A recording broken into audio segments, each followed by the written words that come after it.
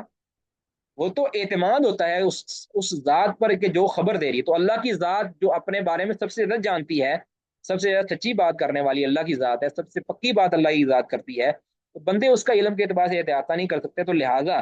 اگر کوئی اللہ رب العزت کی خبر کا انکار کرے، اپنے اللہ کی خبر پر اعتماد نہیں کرے گا، تو گویا وہ اللہ کی خبر کا انکار کر رہا ہے اور یہ اللہ کی تکذیب ہے۔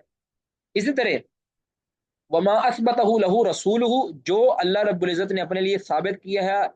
جو اللہ کے رسول نے اللہ کے لیے ثابت کیا ہے، او نفاہ عنہ، یا اللہ تعالیٰ سے اس کی نفی کی ہے، تو اس کو بھی ہم نے ماننا ہے۔ فہو خبر، یہ بھی ایک خبر ہے، ایسی خبر ہے کہ اخبر بھی عنہ، جو اللہ کے رسول نے اللہ کے بارے میں دی ہے، وہ عالم بھی بربی، اور جب کہ اللہ کے رسول لوگوں میں سب سے زیادہ علم رکھنے والے ہیں بربی، اپنے رب کے بارے میں، یعنی رسول اللہ صلی اللہ علیہ وسلم کا علم اللہ کے بارے میں سب سے زیادہ ہے۔ وہ انصح الخلق، اور مخلوق میں سب سے زیادہ خیر خواہ ہیں، یعنی اللہ کے رسول نے اگر خبر دی ہے تو پھر وہ ہماری خیر خواہی کی ہے۔ اس خیر خواہی کا تقاضا یہ ہے کہ ہم اللہ کے رسول کی بات کو منو ان تسلیم کریں۔ وہ اصدقہم، اور مخلوق میں سب سے زیادہ سچے ہیں، وہ افصحہم، اور سب سے زیادہ فصیح اللسان ہے، یعنی اللہ کے رسول کو اس بات کرنے کے اندر کوئی تردد یا اس کے اندر کوئی ایسا ہوا ہو کہ اللہ کے رسول اپنی بات کو، اپنی اپنے عقیدے کو بیان کرنے کے اندر کوئی اللہ کے رسول سے مسٹیک ہوگی، ایسا تو نہیں ہے، کیونکہ فصیح اللسان تھے، اپنی بات کو جچے دلے الفاظ کے اندر بیان کرنا جانتے تھے۔ تو لہٰذا ہم یہ کہیں گے کہ اللہ کے رسول صلی اللہ علیہ وسلم نے جب خبر دی ہے تو ہم اس کو مانیں گے۔ اللہ کے رسول پر ایمان لانے کا تقاضا یہ ہے کہ اللہ کے رسول کی اللہ کے بارے میں جو خبر ہے یا اللہ کے بارے میں جو نفی کی خبر ہے اس کے اوپر ایمان لانا ضروری ہے، ورنہ ہم اللہ کے رسول کی تکذیب کر رہے ہیں۔ تو لہٰذا کہتے ہیں وفی کلام اللہ تعالی و رسول ہی، لہٰذا کہتے ہیں اللہ کے کلام اور اللہ کے رسول کے کلام کے اندر کمال العلم بھی، علم کا کمال ہے، وہ صدقی اور صدق کا کمال ہے، بل بیانی اور فصاحت اور وضاحت کا کمال ہے، ٹھیک ہے، یعنی اللہ تعالیٰ کے جو علم ہے، اللہ کے رسول کی جو بات ہے اس کے اندر علم بھی کمال کا پایا جاتا ہے کہ اس سے بڑھ کر کوئی علم نہیں لا سکتا، اس کے اندر سچائی بھی کمال کیا کہ اس سے بڑا سچا کوئی ہو نہیں سکتا، اور اس کے اندر فصاحت اور وضاحت بھی ایسی ہے کہ اس سے زیادہ وضاحت کوئی کر ہی نہیں سکتا تھا۔ اگر کوئی آج اللہ کے اور اللہ کے رسول سے بڑھ کر کوئی فصاحت اور بلاغت اور عقل اور شعور اور کلام اور رائے کے ساتھ بات کرنا چاہے تو ہم کہیں گے کہ غلط، اور اس کو ہم فوراً ٹوکیں گے کہ تمہاری یہ بات کرنا، ایسی بات کرنا کہ جو اللہ اور اللہ کے رسول کی بات کے سے زائد ہو رہی ہے، تو پھر ہم کہیں گے کہ تم زیادہ فصیح اللسان نہیں ہو، اللہ کے رسول زیادہ بہتر بیان کر سکتے تھے، اللہ رسول نے بہتر بیان کر دیا، جتنا بیان کرنا بنتا تھا، جتنا بیان کیا جا سکتا تھا، اللہ اور اللہ کے رسول نے بیان کر دیا ہے۔ تو لہٰذا اللہ کے رسول، اللہ تعالیٰ اور اللہ کا رسول کمال علم والے ہیں، کمال سچائی والے ہیں، اور کمال وضاحت والے ہیں، تو لہٰذا فلا عذر فی ردہ، لہٰذا اس خبر کو رد کرنے کے اندر کوئی عذر نہیں کسی کے پاس۔ ابھی ترددی ابھی ترددی، یا اس کے اندر تردد، ابھی تردد فی قبولی، یا اس کو قبول کرنے کے اندر کوئی شک و شبہ، کوئی تردد، اس کی کوئی گنجائش نہیں ہے۔ یہ بڑا اہم قاعدہ ہے کہ جو اللہ نے بتا دیا ہے، جو اللہ کے رسول نے بتا دیا ہے، اب دونوں ہستیاں، خالق مطلقاً سب سے زیادہ علم والا ہے اور مطلقاً سب سے زیادہ سچا ہے، مطلقاً سب سے زیادہ وضاحت کرنے والا ہے، اور محمد رسول اللہ مخلوق میں سب سے زیادہ سچے ہیں، مخلوق میں سب سے زیادہ کمال بات کرنے والے ہیں، مخلوق میں سب سے زیادہ علم والے ہیں اللہ کے بارے میں۔ تو یہ قاعدہ ہے، جن کے علم سب سے زیادہ ہے ان کی بات پر اعتماد کرنا ضروری ہے، اور اسی پر بھروسہ کرنا اور اسی کا اتباع کرنا ہمارے لیے فائدہ مند ہے، ہر اعتبار سے، دنیا کے اعتبار سے بھی، آخرت کے اعتبار۔ اگر ہم ان سے بڑھنے کی کوشش کریں گے تو ہم محظورات میں پڑ جائیں گے، ہم ایسی چیزوں میں پڑ جائیں گے کہ ہمارے لیے پھر واپس آنا بہت مشکل ہو جائے گا، ٹھیک ہے۔ تو جن کا منہج یہ ہے کہ ہم اللہ اور اللہ کے رسول کی بات پر اکتفا کریں گے وہ بچ جاتے ہیں، ٹھیک ہے؟ تو جو لوگ اللہ اور اللہ کے رسول کی بات پر اکتفا نہیں کرتے بلکہ لوگوں کے واہ واہ لینے کے لیے اپنی عقل کے گھوڑے دوڑاتے ہیں، وہ پھر صحیح بات بھی غلط طریقے سے کرتے ہیں، صحیح بات بھی غلط۔ اس لیے میں کہتا ہوں کہ اگر کوئی گمراہ ہے نا، یعنی جس کا منہج ہی خراب ہے، یہ مت دیکھا جائے کہ اس نے بڑی صحیح بات کی ہے۔ اب کوئی کہتے ہیں نا جی فلاں جی، جس کو لوگ گمراہ کہتے ہیں، یہ وہ توحید کی بڑی بات کرتا ہے، وہ سنت کی بڑی بات کرتا ہے، اس نے دیکھو جی رفع الیدین کی بات کی ہے، اس نے جی آمین بالجہر کی بات کی ہے، اس نے جی، ہم کہیں گے اس پر خوش نہ ہو، اس نے وہ جو بات کی ہے وہ اس کے غلط منہج کے اوپر صحیح بات ہو گئی ہے، اس نے اپنے غلط منہج کی وجہ سے صحیح بات کر دی ہے۔ یعنی ایک شخص کا منہج غلط ہے، اس کے منہج کے غلط ہونے کے اوپر پھر کچھ صحیح باتیں بھی ہوتی ہیں، یعنی اس کے ایک بندے کی بنیاد قرآن اور سنت ہے، اور ایک بندے کی بنیاد عقل ہے۔ اب ایک بندہ عقل کی بنیاد پر ایک ایسی بات ثابت کر دیتا ہے کہ جو قرآن و سنت کے اندر ہے، تو اس کا یہ مطلب قطع نہیں ہے کہ اس نے قرآن و سنت پر عمل کیا، اس نے اپنی عقل پر ہی عمل کیا ہے، لیکن قدرتاً اس کی عقل نے جو ہے نا وہ صحیح کام کر دیا، اور وہ قرآن و سنت والی بات ہوگی۔ اب پکڑ اس کو اس پر بھی ہوگی، یاد رکھیں، اس نے چوں، اب ایک وہ بندہ ہے کہ جس نے قرآن و سنت پر عمل کیا لیکن اس کو سمجھنے کے اندر غلطی لگی اور اس کا نتیجہ غلط مرتب ہو گیا، اب اس کے اندر اس کو پکڑ نہیں ہے۔ یہ بڑا اہم نقطہ ہے، اس کو اگر وہ سمجھ لے تو اس کے 14 طبق روشن ہو جائیں۔ ایک وہ بندہ جس کا منہج اور عقیدہ صحیح ہے، دوبارہ، ایک وہ بندہ جس کا منہج اور عقیدہ صحیح ہے، اس کے دلائل بالکل صحیح ہیں، لیکن اب اس کو اپنی تحقیق کے اندر غلطی لگی، جس کے نتیجے میں اس نے کوئی ایسی تحقیق پیش کر دی کہ جو تحقیق قرآن و سنت کی روشنی میں صحیح نہیں ہے۔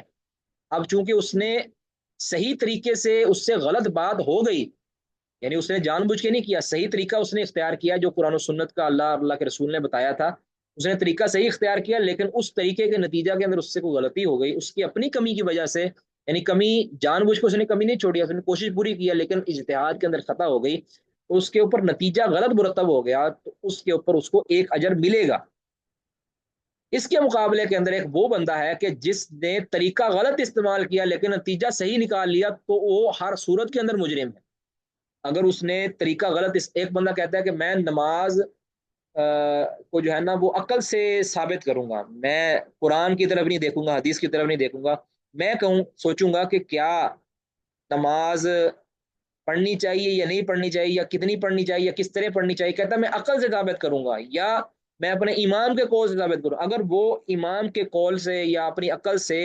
صحیح نتیجہ نکال لیتا ہے، تب بھی اس کا وہ نتیجہ نکالنا اس کے لیے گناہ ہے، کیونکہ اس نے طریقہ غلط استعمال کیا ہے اس اعتبار سے۔ اور اگر وہ اس عقل کو استعمال کر کے نتیجہ غلط مرتب کرتا ہے تو اس کو گناہ ہوگا ہی ہوگا، اگر وہ طریقہ غلط استعمال کر کے صحیح نتیجہ نکالتا ہے اس کو گناہ پھر بھی ہوگا۔ ٹھیک ہے، یہ فرق ہے صحیح منہج اور غلط منہج کے اندر۔ اس لیے ہم کہتے ہیں کہ یہ جتنے بھی گمراہ ہیں، جتنے بھی گمراہ ہیں، اگر انہوں نے کوئی اچھا کام کیا بھی ہے تب بھی ان کی تحسین نہیں کرنی، کیونکہ انہوں نے وہ صحیح جو کام کیا ہے وہ بھی غلط طریقے سے کیا ہے، اس کے غلط طریقے کی بھی ترویج ہوتی ہے اس سے۔ اور اس کے مقابلے کے اندر اگر کوئی صحیح بندہ ہے جو اہل سنہ والا ہے، صحیح عقیدے والا ہے، اگر اس سے کوئی غلطی ہو بھی گئی ہے تو اس پر اس کی پکڑ نہیں ہوگی، اس پر اس کو برا بلا نہیں کہا جائے گا، کیونکہ اس کو مجتہد تھا، اس نے صحیح طریقہ استعمال کیا، لیکن اس صحیح طریقے کے اندر بس اوقات انسان اس کو صحیح نہیں کر پاتا اپنی کمی کی وجہ سے، اپنے علم کی کمی کی وجہ سے، یا بسا اوقات انسان جو ہے وہ اس نتیجے پر صحیح مرتب نہیں کر پاتا اپنے آپ کو، تو اس نے اس کے اندر اس کا قصد بھی برا نہیں ہے، اس کا طریقہ بھی برا نہیں ہے، تو نتیجہ غلط مرتب ہو گیا، اللہ رب العزت کی ہاں وہ پکڑ اس کی نہیں ہوگی، تو اس کا طریقہ صحیح ہے، بس یہ فرق ہے۔ اب غلطیاں صحابہ سے بھی ہوئی ہیں، صحابہ سے غلطیاں جو ہوئی ہیں وہ، یعنی علمی غلطیاں جو ہیں وہ صحابہ سے بھی ہوئی ہیں، لیکن وہ غلطیوں کا جو طریقہ تھا وہ غلط نہیں تھا، ان کا پیچھے مقصد اللہ اور اللہ کے رسول کی بات کو فالو کرنا ہی تھا، جس کے نتیجہ کے اندر اب دیکھیں سیدنا عبداللہ بن مسعود رضی اللہ تعالیٰ عنہ، وہ تسبیح کر لیا کرتے تھے، یعنی رکوع کے اندر دونوں ہاتھوں کو ملا کر اپنے گھٹنوں کے درمیان رکھ لیا کرتے تھے۔ اب یہ سارے صحابہ کے خلاف ہے یہ منہج، ٹھیک ہے، سارے صحابہ کے خلاف ہے۔ اس طرح ابو طلحہ رضی اللہ تعالیٰ وہ کہتے تھے کہ اولے کھانے سے روزہ نہیں ٹوٹتا، اب اس کے اندر ان کا ایک طریقہ کار غلط نہیں ہے، ان کو نتیجہ غلط مرتب ہو گیا۔ اب یہی بات اگر کوئی آج کا گمراہ کرے گا تو ہم کہیں گے کہ اس کی پکڑ ہے، اس کی یہ بات، اب وہ اس پر یہ نہ پیش کرے کہ ابو طلحہ انصاری نے تو بھی یہی کام کیا تھا، ہم کہیں گے ابو طلحہ انصاری نے جو کام کیا تھا اس کے پیچھے ان کے منج کی خرابی نہیں تھی، تمہارے منج کی خرابی ہے، تم صحیح بات بھی کرو گے تو ہم اس کے اوپر رد کریں گے، تمہارا صحیح بات کرنا غلط منج کی وجہ سے بھی غلط ہے، ٹھیک ہے، کیونکہ تم نے جو اصل چیز ہے تم نے فالو اس منج کو نہیں کیا، تم نے اس کتاب و سنت کو فالو نہیں کیا، تم نے اپنے اس عقل یا تمہارے اپنے اس اصول کو فالو کیا ہے، تمہارے اس اصول کو فالو کرنے سے پھر قطع نظر کہ اس سے صحیح نتیجہ نکلے یا اس سے غلط نتیجہ نکلے، سمجھ آ گئی جی؟ تو بہرحال اس میں جو ہے نا ہم یہی کہیں گے کہ اولا اور درست بات یہ ہے کہ جس چیز کے اندر سلف نے کلام نہیں کیا، ہمارے صحابہ نے کلام نہیں کیا، اس کے بارے میں ہم کلام نہیں کریں گے، اور جتنا کلام کیا ہے، جس طرح کلام کیا اسی کے اندر ہم رہیں گے، کیونکہ ان کا علم، وہ علم کے اندر اسلم بھی تھے، احسن بھی تھے، احکم بھی تھے، اعلم بھی تھے، یہ صحابہ کرام، تابعین، یہ عالم بھی تھے، سب سے زیادہ علم والے بھی تھے، احکم بھی تھے، ان کا علم سب سے زیادہ مضبوط تھا، اسلم بھی تھے، ان کا راستہ سب سے زیادہ سلامتی والا تھا، اور احسن بھی تھے اور ان کا راستہ سب سے زیادہ عمدہ تھا، یہ چار صفات پائی جاتی ہیں سلف کے علم کے، سلف کے منہج کے اندر، یہ چار صفات پائی جاتی ہیں کہ عالم تھے، اسلم تھے، احکم تھے، اور احسن تھے، یہ چار صفات جو خلف بعد میں آنے والے لوگ ہیں ان کے اندر یہ چیزیں نہیں پائی جاتی، تو اسی پر اگر کوئی اکتفا کر لے تو انشاءاللہ اس کو اللہ رب العزت کے متعلق بد عقیدگی کا اظہار کرنے کا موقع نہیں ملے گا انشاءاللہ، اگر بالفرض کوئی اجتہاداً کسی سے خطا ہو بھی جاتی ہے، جیسا کہ بعض اہل علم، بڑے کبار اہل علم سے بعض مسائل کے اندر خطا ہوئی ہے، تو وہ قابل مواخذہ نہیں ہے، کیونکہ ان کا منہج صحیح تھا، ان کی فکر صحیح تھی، ان کا عقیدہ صحیح تھا، ان کی خطا اجتہادی ہوگی، اور جو گمراہ ہوتا اس کی خطا قصدی ہوگی، اس کی اجتہادی نہیں ہوگی، بلکہ اس کا تو طریقہ ہی غلط ہے نا، تو یہ سمجھ لیا جائے، تو اس بنیاد پر کوئی یہ کہے نا کہ جی مودودی صاحب کو تم غلط کہتے ہو تو یہی غلطیاں تو فلانے نے بھی کی ہیں، اور ہم کہیں گے کہ عقل کے مارے مودودی صاحب کی جو فکر تھی وہ غلط تھی، وہ طریقہ غلط تھا، اس طرح تم جو ڈاکٹر اسرار کو غلط کہتے ہو، یہ جو غلطیاں اس نے کی ہیں یہی بات تو اس نے بھی کی ہے، پھر اس نے وہ جو بات اگر کی بھی ہے نا تو وہ بات غلط منہج کی وجہ سے نہیں کی، اس سے غلطی ہو گئی ہے، ٹھیک ہے، ہم یہ نہیں کہتے کہ سلف جو ہے وہ، یا سلف کے بعد جو سلف کو ماننے والے جو علماء حق ہیں وہ غلطی نہیں کر سکتے، غلطی کر سکتے ہیں، لیکن یہ ہے کہ ان کی فکر کلی طور پر ان کی فکر غلط نہیں ہے، اس کے اندر فرد واحد سے غلطی ہونا ممکن ہے، لیکن جو لوگ غلط فکر کے حامل ہیں وہ اگر صحیح بات بھی کریں گے ہم کہیں گے نو، آپ کی بات صحیح بھی ہے، بے شک بات صحیح ہے لیکن طریقہ ہمارا غلط، کسی کا کوئی سوال ہے، کوئی تشنگی باقی رہ گئی ہو تو وہ بتا دیں جی، اپنی طرف سے پوری کوشش کی ہے، جزاکم اللہ خیرہ۔